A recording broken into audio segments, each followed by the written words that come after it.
Masaya ako. Tapos, hinihintay ko na yung baby ko. Dumating rin sa wakas. Oh. They ask you how you are, you just have to say that you're fine when you're not really fine. Kilig na kilig ka talaga, ma'am. Siyempre, masarap. Dalawang taon. Mahater. Oh. Sa tagal ba naman na paghihintay, wala pang sarap mangyari. Ano ba ina-expect mo ngayon? Merong? Bimbang. Miss mo na siya. Oo, siyempre. Tagal ko nga naghintay. Pag in-imagine ko nga, natatawa ako. Ito pala yung minahal ko ng sobra. Higit pa. Grabe talagang pag-ibig. Bulag. Bulag sa katotohanan. Anong plano mo? Ha? Anong plano mo? Ituloy. Ituloy ang pagkikita sa December. Sige, basta ayusin mo ako para hindi ako doktor lagi. Pag hindi mo ako kinakausap, nagagalit ako. Alam mo naman, pag mahal mo yung tao, kailangan mong kausapin lagi. Ikaw, parang hindi mo ako mahal. Baliwala lang. Bebe, bakit lagi kang nagagalit? Kaya ko magpahinga muna ako kahit tablet. Mahal mo pa ako? Oo nga. Sabihin mo ng totoo dito para paglabas ko, okay na. Hindi na ako mag-dibdib. Magkita, oo. Ba't hindi ka nakatingin? Sir Mahater, ikaw naman, ano nagustuhan mo kay Ma'am Liza? Mabait at maganda. Maganda sa banda. Totoo pa rin po namin kung ano man yung gusto man po ni Mahater na lumuwas po dito para magkasama po kayo, yun po ang gagawin natin.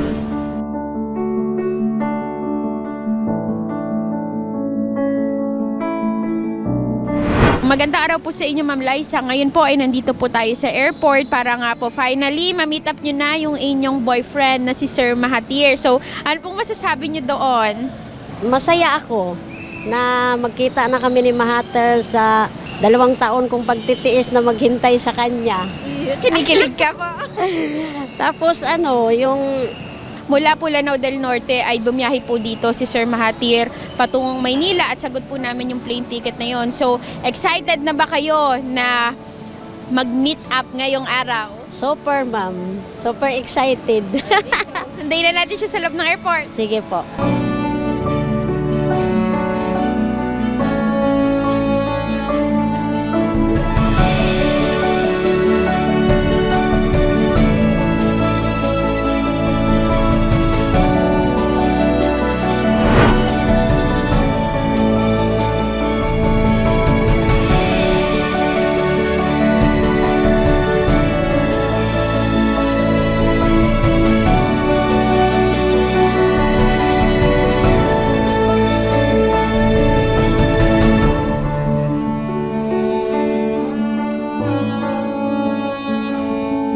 Sir Mahathir, yan, welcome here sa Manila. Ano pong masasabi nyo na finally na-meet mo na yung inyong 2 years girlfriend na si Ma'am Liza? Masaya. Okay. Okay na, ma'am. So ikaw naman, Ma'am Liza, anong pakiramdam na finally na-meet mo na yung boyfriend mo na si Sir Mahathir after 2 years ng inyong relationship? Masaya na excited na pupunta na kami ng Sugo. Oh no! Sugo agad. Tagal ba naman ng 2 years magtitiis? Ayun, so ma'am, syempre, gaya ng pinangako ng aming programa nila Sir Raffy Tulfo, bilang ngayon lang kayo nagkita ni Sir Mahathir, Ma'am Liza, ay ititreat po namin kayo na i-check-in doon sa Sogo para po, yun nga, ma-enjoy nyo yung pagstay ni Sir Mahathir dito. Bukod po doon, ay ititreat muna namin kayo sa isang restaurant. Magdi-dinner date kayo para bago kayo magbembang, Oh. busog kayong dalawa.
Ma'am Liza and Sir Mahathir, kanina nga po ay napag-date na po namin kayo sa isang restaurant and syempre hindi naman po nagtatapos doon dahil meron pa kaming bonus sa inyo. Ito na yung pinangakong pag-check-in po namin sa inyo sa Sogo Hotel para mas mag-enjoy kayong dalawa habang nandito. Masaya ako. Tapos hinihintay ko na yung baby ko. Dumating rin sa wakas. Oh. Kilig na kilig ka talaga, ma'am. Siyempre, masarap. Sa dalawang masarap? taon, Mahathir. Oh. Tatagal ba naman na paghihintay? Wala pang sarap mangyari. Ano ba ina-expect mo ngayon? Mayroon talaga. Hindi pwedeng wala. Anong ina-expect mo ngayon? Merong? Bimbang. Miss mo na siya. Oo, siyempre. Tagal ko nga naghintay. Pag in-imagine ko nga, natatawa ako. Ito pala yung minahal ko ng sobra. Higit pa. Grabe talagang pag-ibig. Bulag. Bulag sa katotohanan. Sir Mahathir, kamusta? Anong feeling na nakasama mo na si Ma'am Liza after 2 years ng pag-video call nyo lamang? Masaya. Ano bang balak mong gawin para sa inyong dalawa ngayon na naka-check-in na kayo dito sa Sogo? Hindi ko alam. Siya na bala. Tuturuan kita. Lahat.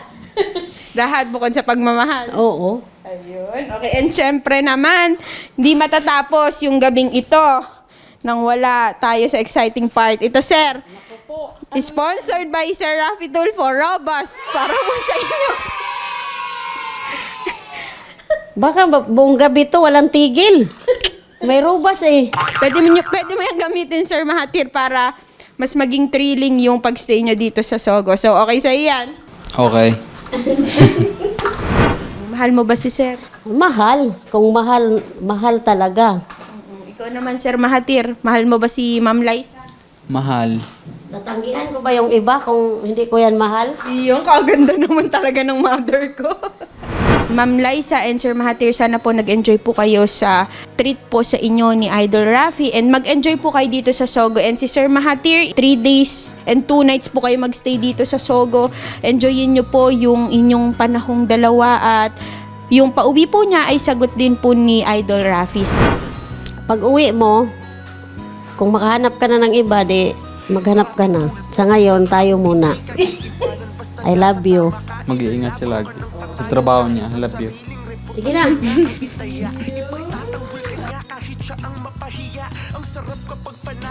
Sir Rafi, nagpapasalamat po ako na ang problema ko na nilapit sa'yo, na-solve ko na. Tapos sa lahat ng tulong mo kay Mahathir na makapunta dito, salamat ng marami. Salamat sa Rapi na nakapunta ako dito sa Manila. Dahil sa'yo. At nakita ko si Liza na maganda pa. Yun lang, maraming salamat sa lahat.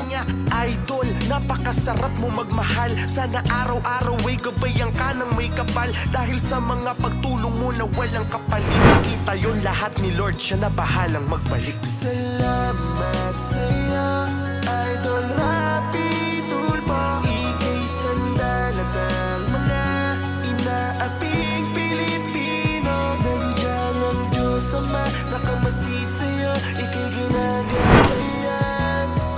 Kailangan ka ng sambayanan, Idol Rafi Tulfo. Nang dahil sa'yo maraming mga taong bumait, marami ang natutong pag napulot dapat ibalik. May mga taong binalik mo ang ngiti sa mga labi, binigyan ng pag-asa na muli nilang mabawi. Mga taong inapi na binigyan ng hustisya, mga pinag-ayos na mag-asawang nasisira, mga pinagbating kaibigan na nagkainggi.